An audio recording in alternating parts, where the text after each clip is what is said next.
नमस्कार दोस्तों। आज मैं आपके सामने टाइम एंड वर्क का एक बहुत इंपॉर्टेंट क्वेश्चन कराने जा रहा हूँ, जो कि अक्सर एग्ज़ाम में आता ही है और ये इस टाइप का क्वेश्चन तो छूट ही जाता है। ध्यान से देखिएगा। क्वेश्चन लिखा हुआ है कि PQR एक कार्य को क्रमशः 30 दिनों में, 15 दिनों में, 20 दिनों में पूरा कर सकते हैं। तो लेकिन कंडीशन क्या है, देखिए।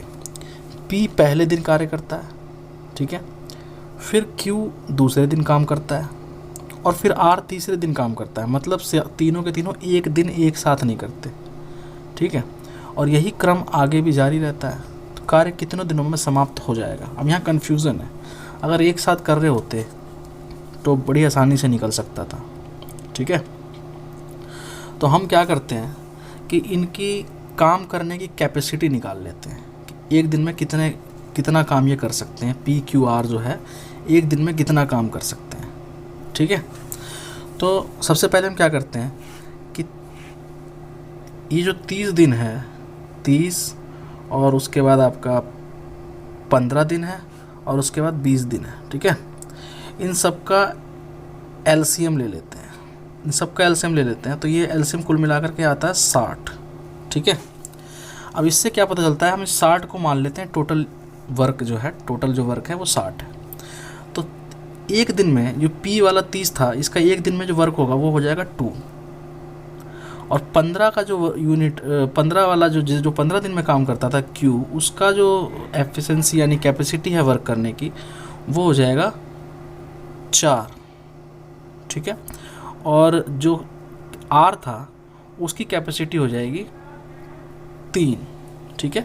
बस ये ध्यान रखने वाली बात है कि P की जो कैपेसिटी है एक दिन में 2 यूनिट काम करने की, Q की जो कैपेसिटी है वो 4 यूनिट काम करने की है और R की जो कैपेसिटी है वो 3 यूनिट काम करने की है एक दिन के अंदर, ठीक है।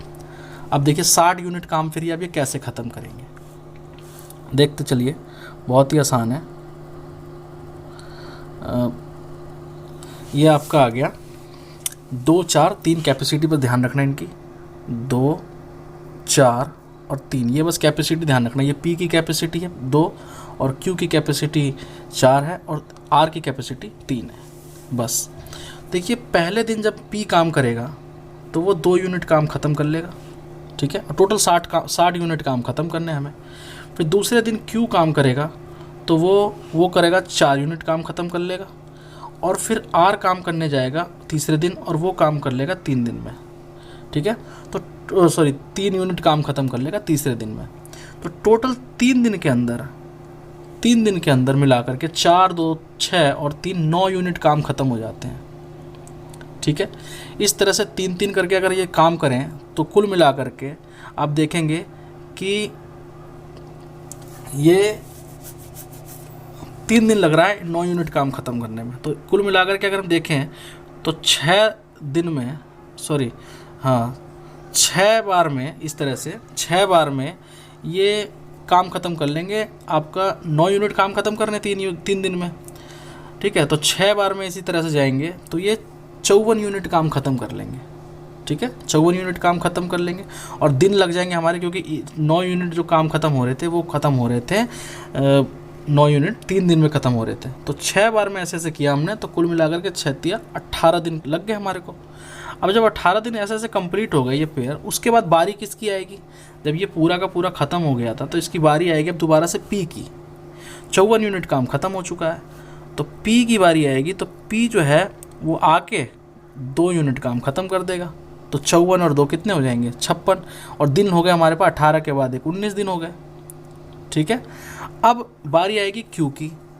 Q काम करेगा और वो 4 यूनिट आके काम ख़त्म कर देगा। अब 56 में 4 और जुड़ जाएगा, 60 यूनिट काम ख़त्म। तो इस प्रकार से आपने देखा कि 18 दिन तो यहाँ लग गए थे और 2 दिन एक दिन P ने ले लिया, एक दिन Q ने ले लिया। तो टोटल दिन कितने हो गए, 20। अदरवाइज़ अगर इस सवाल को फॉर्मूले से करेंगे या फिर बेसिक मेथड से करेंगे तो बहुत ही लंबा हो जाएगा, बहुत ही लेंदी हो जाएगा और शायद कन्फ्यूज़न में ये हो भी ना पाए, ठीक है। तो ये बहुत ही शॉर्टकट मेथड है, बहुत ही ज़्यादा शॉर्टकट मेथड है। बस समझने की ज़रूरत है हल्का सा, और इस प्रकार से आप अनेकों क्वेश्चन कर सकते हैं। तो टोटल जो हमारा आंसर होगा यहाँ पे वो हो जाएगा 20 यूनिट हमारा आंसर हो जाएगा। ठीक है, 20 दिन हमारा आंसर हो जाएगा। ठीक है दोस्तों, थैंक यू सो मच।